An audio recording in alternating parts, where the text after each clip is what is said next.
Assalamualaikum warahmatullahi wabarakatuh. Salam sejahtera untuk kita semua. Perkenalkan, nama saya Siti Aminat Wanani. Saya mahasiswa dari kampus ITB Stikom Ambon, Prodi Teknik Informatika. Pada video kali ini saya akan menjawab soal UTS Bahasa Indonesia.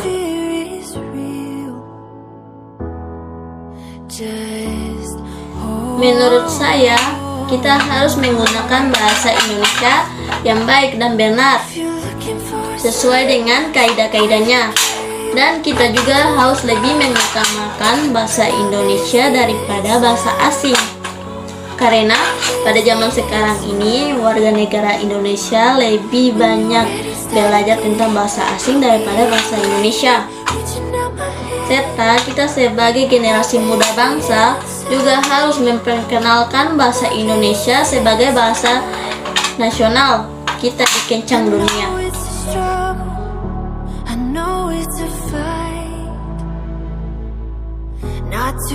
Pengetahuan yang saya dapatkan dari 7 pertemuan tersebut adalah saya lebih mengetahui dan memahami tentang sejarah bahasa Indonesia, tentang diakuinya dan diresmikan bahasa Indonesia pada tahun 18 Agustus 1945.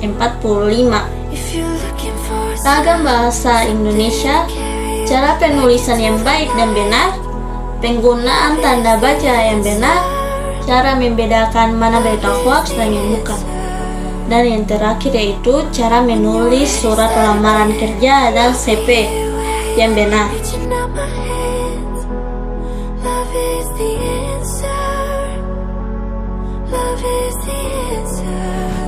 Di sini saya akan mempresentasikan materi tentang penulisan kata.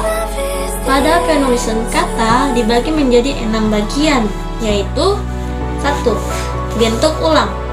Bentuk ulang ditulis menggunakan tanda hubung di antara setiap unsur-unsurnya. Misalnya seperti anak-anak dan biri-biri. Yang kedua, gabungan kata. Unsur gabungan kata yang lazim disebut kata majemuk, termasuk istilah khusus ditulis terpisah. Misalnya seperti duta besar, orang tua, dan rumah sakit jiwa. Yang ketiga, kata depan. Kata depan seperti di, ke, dan dari ditulis terpisah dari kata yang mengikutinya. Misalnya, dari mana dia sekarang? Mari kita berangkat ke kantor. Dan saya pergi ke sana untuk mencarinya. Yang keempat, partikel.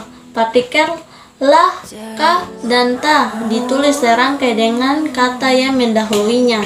Misalnya seperti bacalah buku itu baik-baik.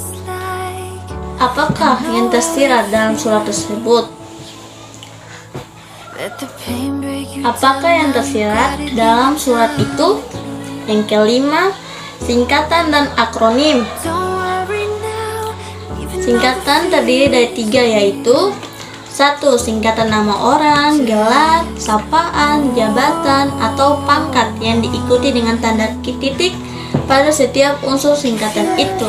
Yang kedua, singkatan yang terdiri atas 3 huruf atau lebih diikuti dengan tanda titik, misalnya ALM atau halaman, DLL atau dan lain-lain, DSB atau dan sebagainya. Yang ketiga, singkatan yang terdiri atas huruf awal setiap kata nama lembaga pemerintahan dan ketatanegaraan, serta nama dokumen resmi yang ditulis dengan huruf kapital tanpa tanda titik.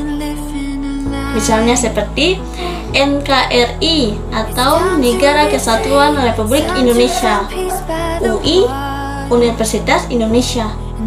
Sedangkan akronim adalah nama diri yang berupa gabungan suku kata atau gabungan huruf dan suku kata dari deret kata yang tertulis dengan huruf wal kapital.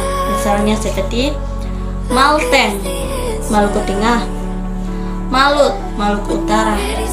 Dan yang terakhir yaitu kata sandang. Kata si dan sang ditulis terpisah dari kata yang mengikutinya. Misalnya, surat itu dikembalikan kepada si pengirim. Yang kedua, ibu itu menghadiahi sang suami kemeja batik.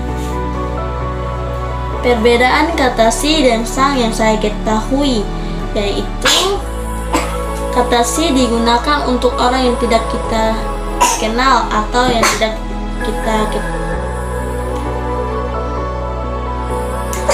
kata si digunakan untuk orang yang tidak kita kenal, sedangkan kata sang digunakan untuk orang yang kita kenal atau orang terdekat kita. Misalnya seperti contoh yang tadi, ibu itu menghadiahi suaminya kemeja batik. Kenapa digunakan kata sang? Karena sang suami orang terdekat dia. Itu aja yang saya ketahui.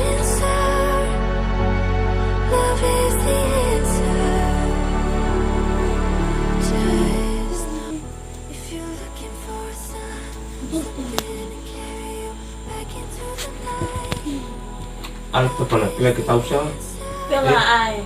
pila. Kalian ni salo Ayuene hala iane kura utane. kalian bawa Iya wai eke kampus de urus pira tahu sake wasa. Tahu si Hawaii. rumah ke siwa ini Oleh